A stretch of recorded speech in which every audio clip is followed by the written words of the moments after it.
Promo Tamil viewers எல்லாருக்கும் வணக்கம். இப்போ பாண்டியன் ஸ்டோர் சீரியல்ல இன்னைக்கு என்ன நடந்துச்சுன்னா, ராஜி டியூஷன் எடுத்ததுக்காக பாண்டியன் பயங்கரமா கோவப்படுறாரு. என்ன கேட்காம நீங்களே உங்க இஷ்டத்துக்கு எல்லாத்தையும் பண்ணீங்கன்னா அப்ப எனக்கு இந்த வீட்டில் என்ன மரியாதை இருக்குன்னு சொல்லி சண்டை போடுவாரு. எல்லாருமே பாண்டியனை சமாதானம் பண்றாங்க. கடைசியா கதை சொல்றாரு, இப்போ என்ன ஆச்சு, ராஜி டியூஷன் தானே எடுத்தா, அதுவும் என்கிட்ட கேட்டு தான் எடுத்தா, இதுல என்ன தப்பு இருக்குன்னு கேட்பாரு. அதை கேட்டோன்னு பாண்டியனுக்கு இன்னும் கடுப்பாது. ஓ சார் முடிவு பண்ணா போதுமா, அப்ப நான் எதுக்குற அந்த வீட்டில் இருக்கேன், இங்க பாரு இது என் வீடு, நானே கஷ்டப்பட்டு சம்பாரிச்சு கட்டின வீடு, இங்க எது செஞ்சாலும் என்கிட்ட கேட்டு தான் செய்யணும், இல்ல உங்க இஷ்டப்படி தான் செய்வீங்கன்னா அவன் பொண்டாட்டியை கூட்டிட்டு இப்பயே வீட்டை விட்டு கிளம்புங்கன்னு சொல்றாரு. கடைசியா ராஜியை பார்த்து, இங்க பார்ப்பா நீ டியூஷன்லாம் எடுக்கக்கூடாது, ஏற்கனவே உங்க அப்பாவும் சித்தப்பாவும் நகை விஷயத்துல என்ன அசிங்கப்படுத்தினதெல்லாம் போதாதா, இதுக்கு வேற அவங்க என்ன அவமானப்படுத்தணுமா, சும்மா சும்மா உங்க வீட்டு ஆளுங்கள்ட்ட என்னால அசிங்கப்பட முடியாது, எனக்கு அந்த அவசியமும் இல்ல, எல்லாத்தையும் புரிஞ்சு நடந்துக்கோ, இதுக்கப்புறம் இந்த வீட்டுல டியூஷன்ற பேச்சுக்கே இடம் இல்லைன்னு சொல்லிட்டு உறுதியா சொல்லிட்டு போயிடுறாரு. அதுக்கப்புறம் நடக்குதுன்னா, பாண்டியன் பேசினதெல்லாம் நினைச்சு ராஜி ரொம்ப ஃபீல் பண்றாங்க. பழனி கோமதிட்ட எல்லாம் மன்னிப்பு கேட்கறாங்க. என்னாலதானே உங்களுக்கும் திட்டு விழுந்துச்சுன்னு சொல்றாங்க. ஆனா பழனியும் கோமதியும் இதெல்லாம் எங்களுக்கு என்ன புதுசா, டெய்லியும் அவர்கிட்ட திட்டு வாங்கிட்டு தான் இருக்கோம், அதெல்லாம் நினைச்சு நீ ஃபீல் பண்ணான்னு சொல்லி சமாதானம் பண்ணுவாங்க. அதுக்கப்புறம் கதிருக்கு ராஜிக்கு ஒரு சீன் வச்சிருக்காங்க. கதிர் வந்து ராஜியை போய் சமாதானம் பண்றாரு. அப்ப ராஜி சொல்றாங்க, மாமா இப்பெல்லாம் பேசுவா, நான் சுத்தமா எதிர்பார்க்கலன்னு சொல்றாங்க. அதை கேட்ட கதிர் வந்து, வேற என்ன நினைச்ச, உன் டியூஷனுக்கு அவர் பசங்களை சேர்த்து விடுவார்னு நினைச்சியா, இங்க இப்ப இதெல்லாம் நடக்குன்னு எனக்கு முன்னாடியே தெரியும், அதனால தான் நீ கொஞ்சம் அமைதியாரு, மித்ததெல்லாம் நான் பாத்துக்கேன்னு சொன்னேன், நீ தான் கேட்கவே மாட்டேன்னு சொல்றாரு. அதுக்கு ராஜி வந்து, நீ மட்டும் தனியா கஷ்டப்படுறத பார்த்து என்னால எப்படி சும்மா இருக்க முடியும்னு கேட்பாங்க. உடனே கதிர் வந்து, இங்கப்பா நான் எதையுமே உனக்கு சும்மா செய்யல, எல்லாத்தையும் கணக்கு வச்சுக்கிறேன், நீ நல்லா படிச்சு ஒரு நல்ல வேலைக்கு போ, அதுக்கப்புறம் உன்ட்டு வந்து நான் வட்டி முதலமா திரும்ப வாங்கிக்கிறேன்னு சொல்றாரு.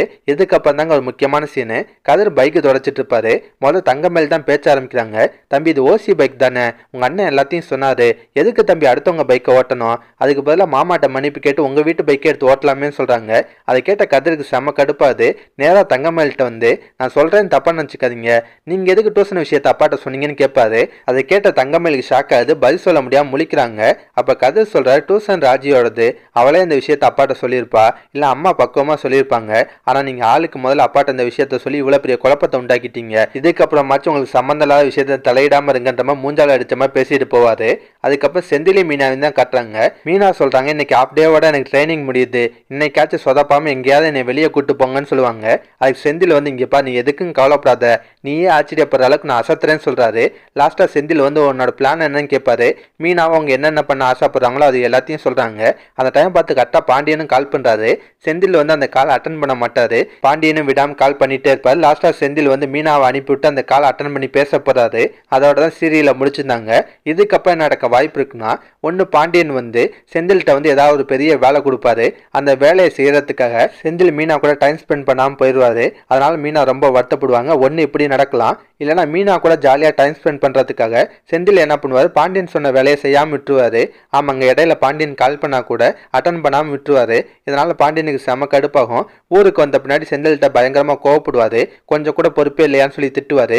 இந்த மாதிரிலாம் நடக்கும் வாய்ப்பு இருக்குங்க. என்ன நடக்குன்னு வெயிட் பண்ணி பார்ப்போம். இதெல்லாம் பத்தி உங்க கருத்தை நான் மறக்காம கமெண்ட்ல சொல்லுங்க. இந்த வீடியோ பிடிச்சினா ஒரு லைக் தட்டுங்க. நம்ம சேனல் ப்ரோமோ தமிழ் ரிவ்யூ இதுவரை சப்ஸ்கிரைப் பண்ணலாம், ப்ளீஸ் கை சப்ஸ்கிரைப் பண்ணிக்கோங்க. நான் உடனே சீரியல் அப்டேட் கொடுத்துட்டே இருக்கேன். Bye guys.